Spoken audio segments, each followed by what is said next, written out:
Alors bonjour, nous allons voir aujourd'hui la factorisation. Alors les cours 6, 7, 8 vont traiter de la factorisation. Le cours 7, on va parler de deux techniques, la mise en évidence simple et la double mise en évidence. Et le cours 7, ce sera la différence de carré, de même que le trinôme général, la technique production. Et les deux derniers, trinôme T1 et trinôme carré parfait. C'est normal que ça ne vous dise rien pour l'instant. Ce sera expliqué au fur et à mesure. Donc, commençons par la mise en évidence simple. Alors, je donne un premier exemple.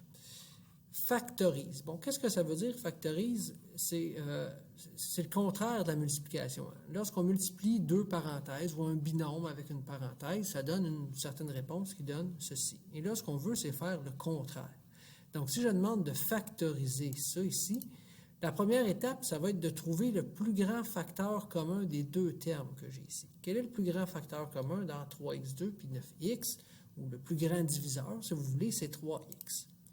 Ce 3x-là, je vais le mettre devant une parenthèse. Je vais mettre 3x devant la parenthèse, et ce qu'il y a à l'intérieur de la parenthèse, c'est ce qui manque pour pouvoir arriver à l'expression qui est ici. 3x fois quoi qui fait 3x2? C'est fois x. 3x fois quoi qui fait 9x, c'est fois 3. Donc, c'est pour ça qu'à l'intérieur de la parenthèse, ici, ça va être x plus 3. Et finalement, ben, soyez contents parce que vous avez réussi le problème. Maintenant, exemple 2. Toujours factorise. Alors, là, il y a 3 termes. Donc, on va devoir prendre le plus grand facteur commun ou le plus grand diviseur commun des 3 termes. Ici, le plus grand diviseur, c'est 2x. Et là, dans la parenthèse, ou un autre truc, je peux prendre chacun des termes ici, puis je divise par 2x. 4x3 divisé par 2x, ça me fait 2x2. 2x2 divisé par 2x, ça me fait x. 8x divisé par 2x, ça me fait 4. Donc, plus 4. Et terminé. On a fini. Donc, on peut être content. L'exemple 3. Toujours le même principe, factorise. Bon, ici, il y a 2 termes. Bon, il y a plusieurs variables. On va regarder ce qu'il y a de plus grand comme facteur commun. Donc, avec juste les coefficients, 4 et 12, ça va être 4. Après ça, A2 puis A, ça va être A. Puis B3 puis B2, ça va être B2. Donc, ça va être 4AB2. Donc, 4AB2 pour me rendre ici, qu'est-ce qui me manque? Il me manque AB. AB. Puis ici, 4AB2 fois quoi pour avoir ça? Ben, il me manque moins 3. Donc, moins 3 ici. Voilà.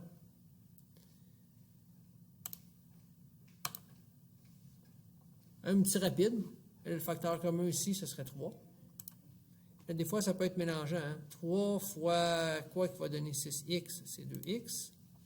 Et là, ici, des fois, on a l'impression 3, ben, je l'ai déjà, mais il ne faut pas mettre rien. Il faut mettre 1 parce que c'est 3 fois 1 qui donne 3. Donc, c'est important de mettre le plus 1. Une petite erreur qui peut survenir ici.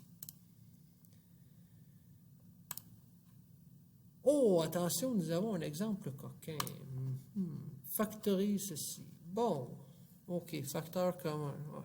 Peut-être que vous ne le voyez pas tout de suite. Mais le facteur ici commun, c'est un peu spécial. C'est qu'au lieu d'être une lettre ou un nombre, le facteur commun, c'est une parenthèse. Vous voyez, la parenthèse ici, c'est la même. Donc, le facteur commun, au lieu d'être d'un terme ou une lettre ou un nombre, ce sera une parenthèse. Et là, il faut que je me pose la question. Parenthèse A plus 1 fois quoi qui va me donner tout ça? Mais c'était 3A. Donc, je mets 3A. Puis ici, A plus 1 fois quoi qui donne tout ça? C'est plus 5. Donc, plus 5 ici. Et voilà.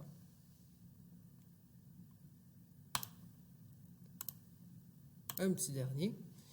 Ici, on va vous demander de trouver les valeurs qui annulent le polynôme. Donc, qu'est-ce que ça veut dire, trouver les valeurs qui annulent le polynôme? Ça veut dire trouver les valeurs qui vont faire en sorte que l'expression, ici, lorsque je remplace x par cette valeur-là, ça donne 0. Par exemple, si je remplace x par 1, là-dedans, 1 à la 2, ça fait 1. 3 fois 1, ça fait 3. 3 moins 1, ça fait 2. Est-ce que ça donne 0? Non. Ça veut dire que 1, ce n'est pas une des valeurs qui annule le polynôme. Donc, quelles sont ces valeurs-là qui annulent le polynôme? Bien, je vous donne une technique pour les trouver. Premièrement, on va remplacer P de x par 0. Donc, 3x2 moins x est égal à 0. On a posé le polynôme égal à 0. Ensuite, la deuxième étape, c'est factoriser, ce que je viens de vous montrer. Donc, ici, quel est le facteur commun? Ce serait x. x fois quoi qui fait 3x2, c'est 3x. X fois quoi qui fait moins x, c'est moins 1. Ensuite, poser chacun des facteurs égal à 0. Pourquoi on fait ça? Parce que regardez ici, j'ai deux quantités qui se multiplient ensemble, puis la réponse, c'est 0. Si ça, c'est vrai, ben, j'ai deux possibilités. La première, c'est que x ici vaut 0, puis le reste, on s'en fout, parce que 0 fois quelque chose, ça va donner 0. Ou encore, x, ça peut être n'importe quoi, mais ce qui est ici, il faut que ce soit 0. Donc, si ce qui est à l'intérieur ici, c'est 0, 0 fois n'importe quoi, ça va donner encore 0. Donc, ça génère deux réponses possibles. Si j'avais eu trois éléments qui se multiplient, trois parenthèses, ou peu importe, donc j'aurais eu trois réponses possibles. Ici, j'en ai deux, donc j'ai deux réponses possibles. La première réponse, je pose x égale à 0, puis la deuxième, la parenthèse est égale à 0. Et là, une fois que ça c'est fait, je vais isoler la variable dans chacune des expressions. Bon, la première ici, c'est déjà fait. Et la deuxième, bien, je vais isoler x, donc plus 1 de chaque côté. Et ensuite, en divisant par 3 de chaque côté, ça me fait 1 tiers. Il me reste à donner la réponse, que je vais écrire ici en ordre croissant, entre accolades. Donc, 0, 1 tiers. Et voilà, mes amis, soyez contents.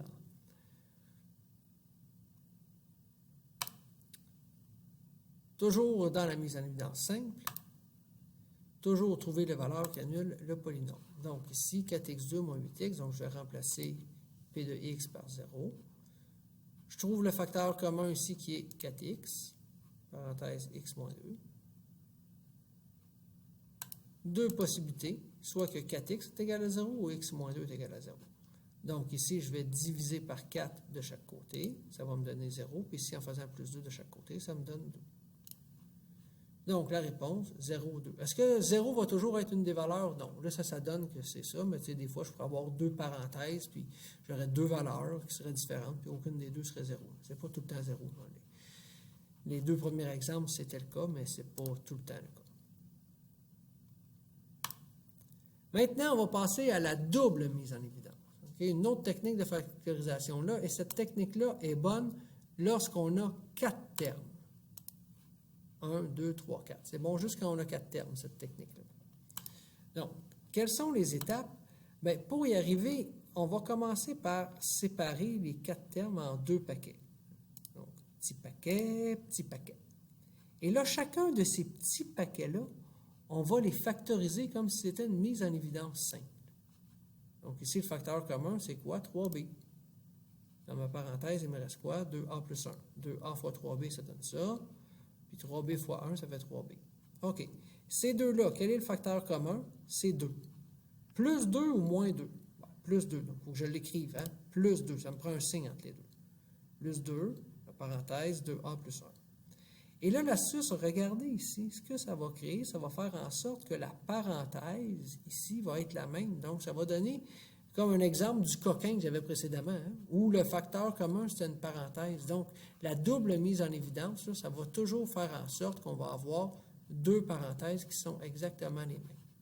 Si jamais ce n'est pas le cas, c'est parce que vous êtes trompé ou qu'il faut interchanger les termes. Hein. Par exemple, il faudrait peut-être que je mette le 4A en deuxième puis le 3B en troisième. Là. Donc, si jamais ça n'arrive pas, vous essayez d'intervertir les termes. Puis si après ça, ça ne fonctionne pas quand même, ça veut dire que ça ne se factorise pas. Donc, une fois que j'ai trouvé ça, mon facteur commun, ça va être 2A plus 1.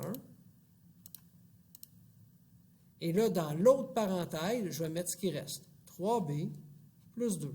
Et j'ai factorisé. Et je suis content. Exemple 2.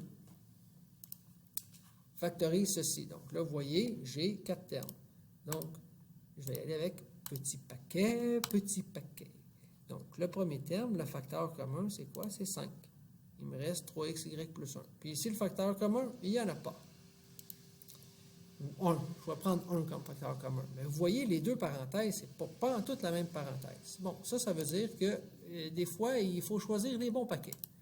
Donc ici, ce que j'ai fait, c'est que j'ai interverti les deux termes du milieu. Donc, je recommence. Petit paquet. Okay? Bon, ces deux-là ensemble. Donc, ces deux-là ensemble, le facteur commun, c'est 3x. 3x fois 5y, ça me fait 15xy. Puis 3x fois 1, ça me fait 3x. Ici, le facteur commun, ça va être plus 5. Ici, ça va me donner 1, puis ça me donne 5y.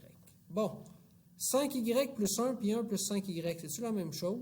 Oui, dans l'autre, dans les ordres, que c'est un plus, ça ne change rien. Donc, mon facteur commun, ça va être 5y plus 1. Puis dans l'autre parenthèse, je mets ce qui reste, 3x plus 5. Et voilà, on est content. Alors, l'exemple 3, un ratoureux. OK, attention, trouve les valeurs qui annulent le polynôme. OK, avec un 4 termes, OK. On va l'essayer. Un petit paquet, oui. Facteur commun ici, on va prendre 2x, oui. Facteur de x moins 3. Puis l'autre ici, le facteur commun, ben il n'y en a pas vraiment. Fait que là, il faudrait que je m'arrange pour prendre le bon nombre. Okay? J'aurais pu prendre 1 et écrire plus 1. Si j'avais écrit plus 1, qu'est-ce qui serait arrivé? Dans ma parenthèse, j'aurais eu 3x plus 3. Si j'avais mis plus 1, j'aurais eu 3 moins x. Puis là, 3 moins x, est-ce que c'est la même chose que x moins 3? Non, parce que ici, le moins 3, le 3 est négatif, ici, il est positif, donc ça n'aurait pas marché.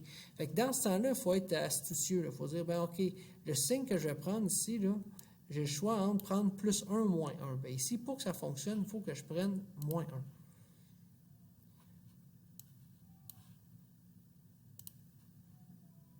Donc, ça, je vais effacer ça. Donc, le facteur commun, ici, c'est la parenthèse. J'y ai bien... je l'ai bien fait. Voyons, je ne veux pas de gomme effacé. Donc, c'est mon facteur commun, x moins 3. Et dans l'autre parenthèse, je vais mettre ce qui reste, 2x moins 1.